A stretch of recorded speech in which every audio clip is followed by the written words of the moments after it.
Assalamualaikum warahmatullahi wabarakatuh. Apa kabar anak-anak yang soleh dan solehah? Semoga kalian dalam keadaan yang sehat ya. Hari ini kita akan belajar tentang perencanaan usaha kerajinan untuk pasar lokal. Udah siap belajarkah kalian? Tapi sebelum itu siapkan dulu buku dan alat tulis lainnya untuk mencatat poin-poin penting yang akan disampaikan. Dan jangan lupa berdoa agar pelajaran kali ini bisa dengan mudah dipahami. Nah, perhatikan gambar berikut ini. Keempat gambar ini adalah contoh produk kerajinan lokal yang akan kita pelajari. Apa itu kerajinan lokal? Sekarang kita definisikan kerajinannya dulu. Kerajinan adalah karya seni yang unik dan di dalamnya terkandung muatan nilai fungsional dan nilai estetika, serta dibuat dengan menggunakan keterampilan tangan yang tinggi. Karena kita akan mempelajari tentang kerajinan lokal, maka Ibu akan menjelaskan tentang kerajinan lokal itu sendiri. Kerajinan lokal adalah kerajinan yang dibuat oleh perajin Indonesia, terbuat dari bahan lokal dan dipasarkan secara lokal. Kerajinan berdasarkan fungsinya dibagi menjadi dua, yaitu fungsi pakai dan fungsi hias.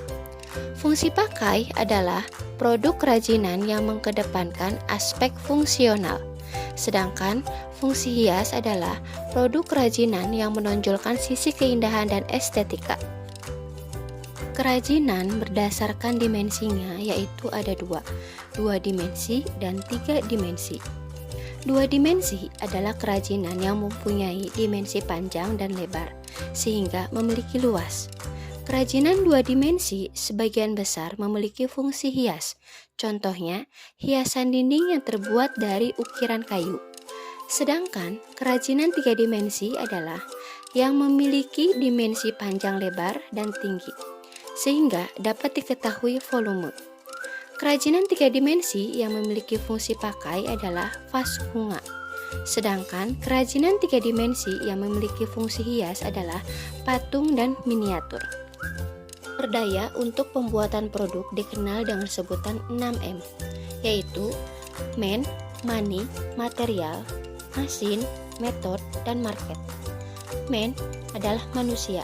Sebagai pembuat produk memiliki ide dan keterampilan. Money adalah modal yang dibutuhkan untuk membuat suatu produk. Material adalah bahan baku yang bisa digunakan dalam pembuatan produk. Mesin adalah alat bantu untuk pembuatan produk. Metode adalah langkah kerja atau cara pembuatan produk. Market adalah pasar sasaran dan bagaimana cara memasarkan produk tersebut. Sebelumnya, kita sudah belajar tentang apa itu kerajinan. Nah, sekarang kita akan mempelajari apa itu sasaran.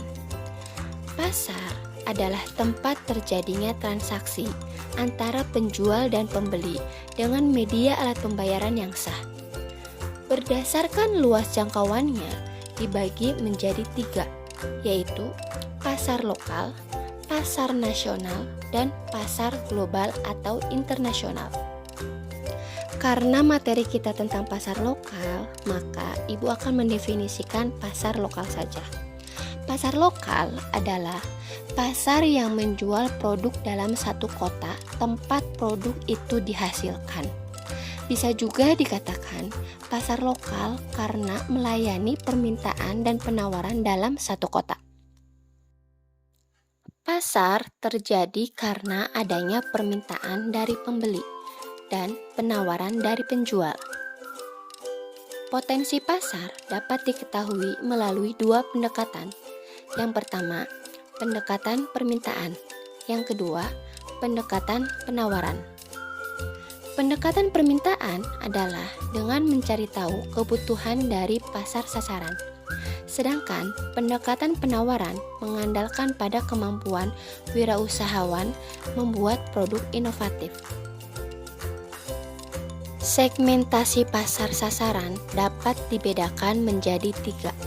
Yang pertama, geografis. Yang kedua, demografis. Dan yang ketiga, psikografis. Ibu akan menjelaskan satu persatu dari segmentasi pasar sasaran itu sendiri. Yang pertama, geografis adalah disesuaikan dengan kondisi tempat atau wilayah.